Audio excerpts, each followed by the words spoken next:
गुलशन इकबाल के ब्लॉक 4 और 7 में सुई गैस की लाइनों की तंसीब के बाद सड़कों के गढ़ों को यूं ही छोड़ दिया गया, जो कि मुतालिका महकमों की दानास्ता कोताही है।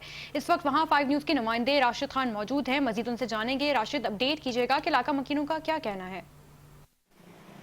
जी, इस वक्त हम कराची में गुलशन इकबाल के इलाके ब्लॉक 4 और ब्लॉक 7 के दरमियानी सड़क पर मौजूद हैं और यहाँ पर मुसलसल शिकायतें आ रही थी इलाका मकीनों की जानिब से कि गुलशन इकबाल के इन दोनों मज़कूरा इलाकों में बलदियाती मसाइल हैं। सड़कें टूटी हुई हैं और जो तरक्याती काम हो रहे हैं उसके बाद जो गड्ढे रह जाते हैं उनको फिलफोर भरा नहीं जाता।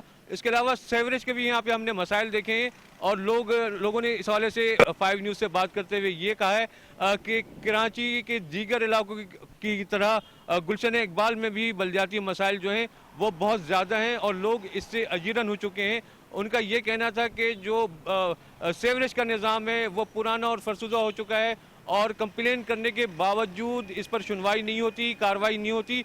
इसके अलावा जो तरक्याती काम हुए हैं उसके बाद जो खड्डे रह जाते हैं उनको भी भरा नहीं जाता। बड़े बड़े खड्डे पड़े हुए मरकजी शाहरा है और लोगों का ये कहना है कि इसकी वजह से हादसात रूनुमा हो सकते हैं और छोटे मोटे हादसात होते रहते हैं, ये कहना था लोगों का। इस हवाले से हमने जो मुतलका बलदियाती इदारे हैं उनसे बात करने की कोशिश की, लेकिन उनकी तरफ से कोई भी रिस्पांस नहीं मिला।